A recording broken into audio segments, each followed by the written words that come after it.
Bonjour. Alors en fait, on va le faire à deux, mais vous allez voir, c'est surtout Ronald qui va le faire. Moi, je vais d'abord m'excuser de ne pas avoir été là ce matin et de partir un peu vite. J'avais, avec comme Marilyn, un comité de sélection, c'était génial. Sinon, nous, on va vous parler de, comme a dit Stéphane, de stimulus contrôlé. Et en fait, nous, pour faire encore plus simple, on n'a qu'un seul stimuli, c'est toujours le même qu'on présente. Et en fait, on va juste travailler sur l'interprétation de ce stimuli et sur la multistabilité.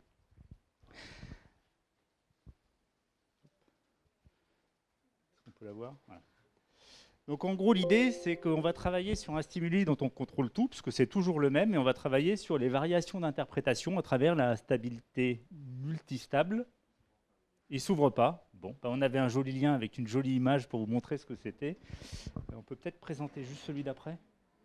Du coup, ceux qu'on a cachés alors. Voilà. Donc on en avait des mieux, mais... Donc en gros, l'idée, c'est très simple. Le stimuli, on n'en a qu'un, il ne bouge pas, les interprétations bougent. Et nous, ce qu'on va essayer de voir, c'est essayer de caractériser en fait les changements à travers le temps, de voir comment on peut les caractériser et comment on peut modéliser en fait ces changements à travers le temps. Voilà. Donc on va vous présenter un des modèles qu'on utilise, qui est dans le cadre de la thèse de Juliette. Donc oui, merci. Et donc du coup, dans ce cadre-là, le thèse de Juliette s'appuie sur une thèse qui a été initiée, qui a initié les collaborations entre nous deux avec les thèses de Kevin Parizeau, que vous connaissez peut-être, certains d'entre vous, il est passé par le labo. Et donc du coup, sur ce perception multistable, on va partir d'abord sur la définition de ce qu'on entend de cette perception multistable, parce que c'est des items qu'on va retrouver après dans notre modèle, et si on n'aborde pas tous ces items avec notre modèle, c'est que notre modèle n'est pas adapté finalement au phénomène qu'on observe. Donc du coup, on prend une définition assez récente, que c'est celui d'Alexandre Pestukov qui apparaît dans l'encyclopédie de Oxford, me semble-t-il, sur le multistable perception. Donc l'entrée de multistable perception, il va sur un stimuli consistant avec plusieurs interprétations, donc 2 ou plus, et ils sont de même vraisemblance, c'est-à-dire ils sont autant vraisemblables l'une que l'autre. Alors, on peut le questionner, il faut que tout soit vraisemblable, c'est-à-dire qu'il n'y a pas d'interprétation cachée. C'est comme ça qu'on l'interprète. Après la perception initiale, qui est toujours un peu celui qui posait problème, après qu'on ait rodé à ce moment-là, on est effectivement dans une alternance entre les interprétations possibles. Et on va avoir ce fluctuating subjective experience, donc la variabilité subjective d'observation, avec des transitions qui sont spontanées entre plusieurs états. Alors spontanées entre guillemets, on peut revenir après sur les phénomènes qui sont sous-jacentes. Il y a beaucoup de différences qui sont observées dans les cours temporels, mais quantitativement, on va pouvoir, avec des statistiques, regrouper ces expériences-là et dire que l'expérience perceptuelle au niveau des statistiques, des agrégations qui ont été faites, ils sont quantitativement similaires. Donc tout ça, ça formera des ingrédients de base pour notre modèle. On a aussi le fait, et là, on est sur un domaine sur les mécanismes sous-jacents, où on est en train, pour décider lequel sera celui qui est majoritairement ou qui domine à un moment donné, on va être en train de résoudre le conflit entre plusieurs évidences qui nous parviennent. Donc là aussi, il va falloir qu'on prenne ça en compte. Et tout ça amène à ce qu'on appelle la prise de décision perceptuelle. Donc, qui dit prise de décision, dit quand même qu'il y a quelque chose d'actif dedans, contrairement peut-être à ce qui a été mentionné juste avant, qui est cette perception avec des transitions spontanées.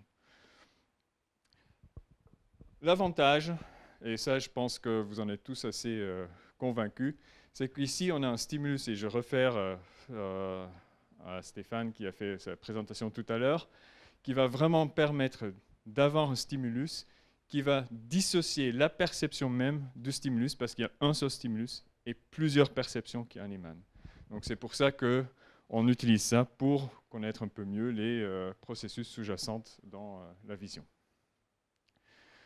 Donc quels sont les différents descriptifs qu'on peut en extraire, parce que quand on a ce décours temporel, donc on est sur le plate, dommage que vous ne l'avez pas vu bouger, mais du coup il y a deux gratings. Les gratings, vous connaissez, c'est les lignes alternées sinusoïdales ou en carré, qui sont les deux en même temps, mais en direction, je dirais opposée, mais j'irai un peu plus en détail, plus loin sur ce qui est l'opposition, en deux directions différentes à l'écran avec une transparence. Donc du coup, on voit les deux toujours à l'écran.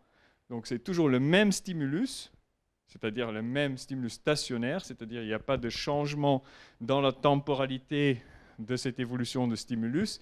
Et pourtant, de temps en temps, on voit que la grille bouge vers le haut parce qu'on fait une agrégation, et de temps en temps, on fait une ségrégation et on voit une ou l'autre grille qui est dominante et qui va vers l'une ou l'autre des deux directions.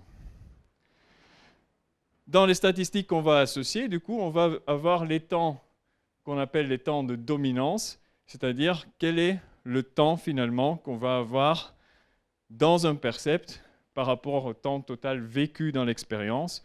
Et je pense que vous avez compris dans la définition de tout à l'heure, on écarte d'emblée la première perception parce que celui-là, il est un peu particulier.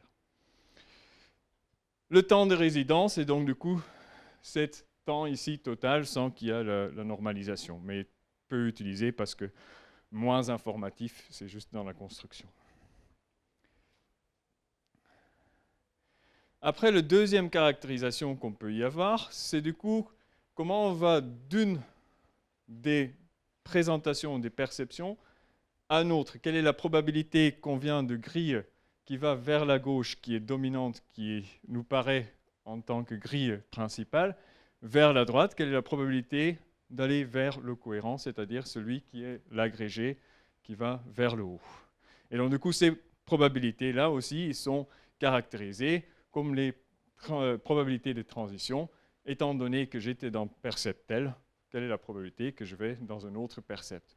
Et ça permet notamment, entre autres dans ces articles de UP avec Huguet, de poser des questions sur est-ce que c'est tout plat, c'est-à-dire est-ce qu'on a autant de probabilités de transition entre tous les états, ou est-ce que c'est hiérarchique, est-ce que ces deux-là sont subordonnés quelque part à la transparence, du coup la ségrégation, et l'autre qui représente la cohérence. On peut du coup se demander ici, c'est effectivement si ces probabilités de transition sont cette compétition entre des populations de neurones du coup, qui travaillent entre eux. Et il y a notamment des évidences d'Alexandre Pastukov qui va dire qu'effectivement, il y a une compétition entre plusieurs populations qui sont indépendantes et qui prennent chacun le relais l'un des autres. Alors, mais qu'est-ce qu'il y a derrière tout ça? Parce que les articles, ils utilisent ces notions à multiples reprises, sans vraiment se poser des questions, pourquoi et comment. Je ne sais pas si les termes là vous étaient vraiment familiers, donc je les ai listés, donc vous m'interrompez si vous dites oh non, mais ça c'est communément admis, on passera à autre chose. Mais du coup, les hypothèses derrière, c'est quand même qu'on est sur un système ergodique. Donc l'ergodique, c'est quand on revient ici, c'est ces similarités quantitatives des expériences perceptuelles. On va voir ici que les statistiques d'une personne sur la temporalité, quand on interrompt à un moment t donné et on regarde pour plusieurs sujets, ben finalement on aura les mêmes statistiques, c'est-à-dire la probabilité, si le comportement des sujets était pareil, ben on aura la même probabilité ici d'être dans un percept donné que sur le temps. Donc du coup, le perceptual dominance, ou le temps de dominance, elle sera égale si on regarde à travers les essais ou à travers un long temps d'observation. Ça, c'est plutôt une bonne chose parce que ça permet d'aller découper en plusieurs essais nos observations et donc du coup de refaire des essais et avoir les statistiques temporelles à long terme sans faire des enregistrements de 30 minutes pour autant. On a du coup aussi la deuxième hypothèse, celui qui est la propriété markovienne, c'est-à-dire quand on regarde la probabilité d'aller vers un état donné, on ne regarde que l'état d'où on vient et on ne regarde pas toute l'historique qui est derrière. Alors celui-là, on va le mettre un peu en cause parce qu'on n'est pas tout à fait d'accord avec cette propriété-là. On va apprendre notre modèle tout comme c'était markovien, mais on va voir qu'on va l'utiliser d'une manière à ce qu'il y ait une sorte de notion de mémoire derrière. Alors je n'utilise pas de mots mémoire court terme, long terme, je ne maîtrise pas assez, voilà, je m'incline devant vous, mais il y a une mémoire ou un aspect mémoire derrière. Alors qu'est-ce qu'on va faire ? Du coup, on va intégrer tout ça dans un modèle un peu plus riche que juste la transition et les temps de dominance, et on va donner une densité de probabilité au temps de résidence. C'est-à-dire, une fois qu'on rentre dans un percept, on va lui donner une densité de probabilité sur la durée qu'on va rester dedans. Alors, typiquement, vous allez trouver dans la littérature du gamma, du log normal, tout ce qui est des densités qui sont à support positif. Voilà, on peut en discuter. J'en sortirai un autre si vous voulez. Et puis, il y a bien sûr cette transition markovienne entre les percepts, c'est-à-dire une fois qu'on sait qu'on va sortir d'un percept, on a la markovienne pour savoir vers quel autre percept on va. Dans le prochain percept, on a un nouveau cet temps qui est aléatoirement attribué, et puis on sortira de ces percepts avec une transition vers le prochain. Donc ça, c'est complètement descriptif. On n'a aucune notion derrière et aucune prétention que ici on ait des populations de neurones qui sont en compétition. Ce n'est pas une description au niveau des populations de neurones. Donc du coup, comment on va exploiter ce modèle ?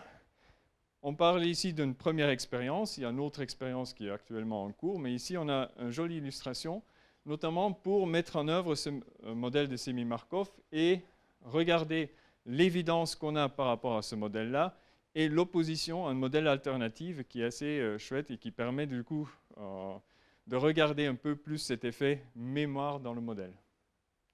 J'ai bien dit dans le modèle. Donc, on est ici sur du motion after effect, mais du motion after effect sur un stimulus qui est lui-même multistable. Donc, on va avoir un stimulus multistable ou stable, monostable qui va être présenté. Donc, la monostable, c'est les essais de contrôle.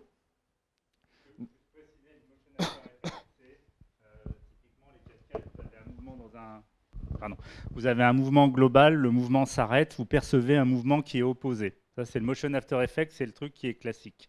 D'accord ? Nous, on s'est posé la question, en fait, est-ce que cet effet, il est uniquement lié au stimulus, ou est-ce qu'il peut être lié au fait que l'on perçoive le mouvement dans un sens ? Alors, quand on a un mouvement global qui s'arrête, la question est idiote puisque les deux sont complètement corrélés. Mais quand nous, on travaille sur un stimuli multistable, le stimulus ne bouge pas, mais notre perception alterne. Donc, on voulait voir si notre perception peut diriger un effet consécutif. Voilà. Et donc, du coup, en fait, tout ce modèle d'histoire, c'est arrivé et venu d'une question. En fait, on s'est posé, c'est quoi le dernier percept ? Puisque ce que prédit un effet consécutif du mouvement, c'est que votre perception sera opposée au dernier percept. Et nous, on s'est posé la question, c'est quoi le dernier percept ? Donc du coup, on vous répète un tout petit peu les settings expérimentaux, même que c'est ici, pour cet exposé, des détails qui ne sont pas très importants, mais on est sur 20 secondes de mouvement, puis on a un arrêt, et on va complètement arrêter l'essai une fois qu'on appuie sur le bar espace. Donc c'est le sujet qui va sortir de l'essai à ce moment-là. Ce qui permet d'enregistrer pendant le mouvement et lors de l'arrêt du stimulus tous les percepts qui sont en jeu par la mesure du clavier. Donc du coup, ça c'est notre observable dépendante. Alors, au niveau des résultats. Donc du coup, ici vous avez par exemple la condition ambiguë, qui est notre condition d'intérêt qui a été présentée, avec la partie dynamique qui est ici séparée à gauche de la partie statique qui est à droite, et avec le code couleur qui est les touches clavier qui ont été appuyées. Donc du coup, pour vous retrouver un tout petit peu, on est sur un système des 3 couleurs primaires donc au niveau de soustractif. Donc on a jaune, rouge, bleu, et les intersections qui sont les 2 touches qui sont appuyées en même temps. Donc du coup, ici, comme disait Alan, et vous voyez, je pense, même avec cette résolution qui n'est pas terrible pour vous, que c'est assez difficile de vraiment aller déterminer et de dire ça, c'est notre dernier percept sur lequel on va s'ancrer pour prédire ce qu'on va se passer après dans le motion after effect ou dans le mouvement consécutif. Les résultats simples, ça c'était un stimuli non ambigu, donc on avait un mouvement que dans un sens, le mouvement que dans un sens vers la droite. Quand le mouvement s'arrête, ce que l'on va percevoir, c'est un mouvement opposé. Ça marche très bien aussi dans le côté opposé. Ici, on y reviendra plus tard, ça ne marche pas tout à fait. Et donc ça, c'était notre vraie question. Est-ce qu'on peut avoir un effet consécutif opposé au dernier percept? Et donc c'est là où on était Ronald, où en fait la question du dernier percept, eh ben, en fait, elle est compliquée. Est-ce que c'est celui qui arrive pile à ce moment-là? Est-ce qu'il arrive 100 millisecondes parce qu'on a le temps de réaction? Est-ce qu'il faut qu'il ait une durée minimum? Et en fait là, on s'est mis à définir plein de critères différents. Et à un moment, on s'est dit non, ça n'a pas de sens. En fait, on est en train de mettre dans notre définition ce qu'on va obtenir. Donc Ronald est venu, il a fait des trucs intelligents. Ah, ça, c'est ton avis. Alors, qu'est-ce qu'on a fait du coup? À partir de là, on s'est replié ou on s'est remis dans le cadre de notre modèle semi-markovien. Je vous rappelle, le semi-markovien. Voilà. Ah, ça, je sais. Merci. Donc, du coup, le semi-markovien ici, je rappelle vite fait. Donc, du coup, on est sur les temps qui sont caractérisés par une distribution densité de probabilité et les transitions avec des probabilités de transition d'un à un autre percept. Alors ici, on est, contrairement à ce que je vous ai présenté auparavant, avec le cohérent transparent gauche, transparent droite, on a beaucoup plus de percepts, entre guillemets, parce qu'en fait, il se trouve que c'est associé à tous les rapports qu'on peut avoir des sujets. Et donc, du coup, il y a aussi les doubles touches qui sont un peu l'ambiguïté. Est-ce que c'était vraiment gauche-droite ou est-ce que c'est son encodage pour la droite? Du coup, chacun a son graphe avec les différentes touches qui sont possibles, les probabilités de transition et les moyennes de temps de séjour dans chacun qui est extrait de la densité qui a été appris, qui est associée à cette transition. Et là où on a énormément réfléchi ensemble avec Juliette, Alan et moi, c'est très bien, ça c'est bien pour quand on fait un décours temporel à l'infini et on dit, voilà, on a appris notre modèle, est-ce que c'est fiable à notre modèle? Très bien, ça fonctionne. On a bien appris les paramètres, on était très contents. Mais là où on veut vraiment regarder, c'est quand on le met à l'arrêt, et qu'est-ce qui se passe? Et notre hypothèse, à ce moment-là, c'est exactement le même modèle qu'on va reprendre, sauf que, ici, vous voyez que les couleurs qui vont changer. Et les couleurs qui changent, c'est l'opposition. C'est-à-dire tout ce qui était haut, ça devient bas, tout ce qui était gauche, ça devient droite, etc. Et donc, du coup, on va regarder, lorsqu'on arrête le modèle, le stimulus, lequel des deux modèles est le plus vraisemblable.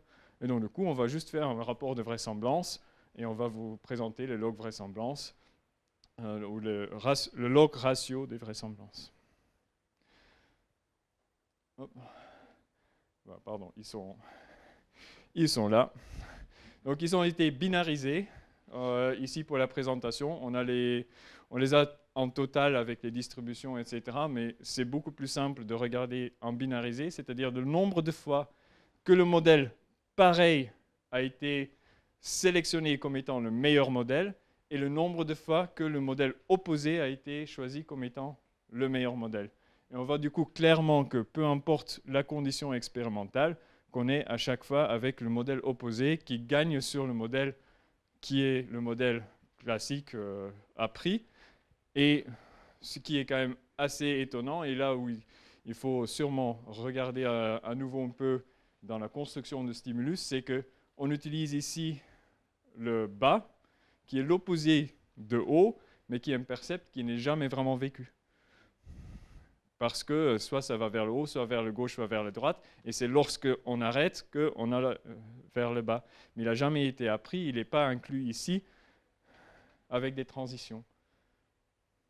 Et donc, du coup, il faudrait qu'on réoriente un peu dans toutes les directions notre stimulus si on voudrait être un peu plus carré sur ces oppositions de modèles. Mais du coup, on a des bonnes évidences qu'on va plutôt dans le modèle opposé, avec maintenant aussi des paramètres qu'on voudrait régler sur le facteur d'oubli, c'est-à-dire quelle est la vitesse d'oubli de notre modèle quand on fait l'apprentissage ici.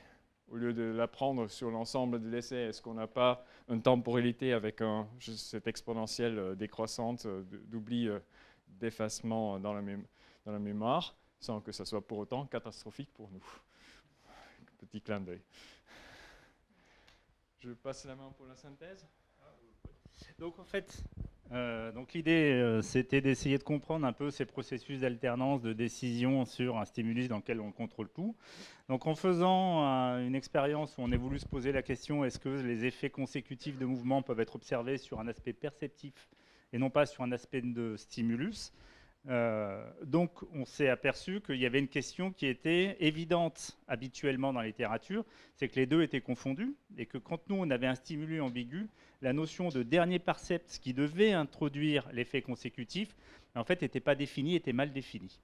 Donc on a essayé de le définir, on n'a pas réussi, enfin on a essayé plein, c'était pas terrible, et donc du coup on s'est dit, en fait cette notion d'effet consécutif peut être liée à l'historique de la perception à travers le temps et des statistiques de transition et des statistiques de dominance. Donc c'est ce qu'on a essayé de voir. Et pour l'instant, ce qu'on a essayé de faire, c'est juste est-ce que ce qui nous prédisait le mieux l'effet consécutif, c'était un modèle opposé à celui qui était appris, ou le modèle qui allait le mieux. Et effectivement, ce qu'on arrive à montrer, c'est que l'effet consécutif peut être lié à un historique. Voilà. Qu'est-ce qu'il y avait d'autre ? La suite. La suite, c'est que maintenant, on va mettre un EEG là-dessus et puis on va essayer d'apprendre des paramètres physiologiques pour essayer de prédire les changements de transition et les changements de percept. Donc pas là dans l'effet consécutif, mais uniquement dans le côté perception. Et l'idée, ça serait de pouvoir prédire les moments de transition pour mettre un petit coup de TMS, parce que ça j'aime bien la TMS, ou changer le stimulus pour essayer en fait de perturber ou d'induire un stimulus autre que celui qu'on allait prédire. Et on cherche des super étudiants en thèse pour faire les meilleures thèses au monde avec nous.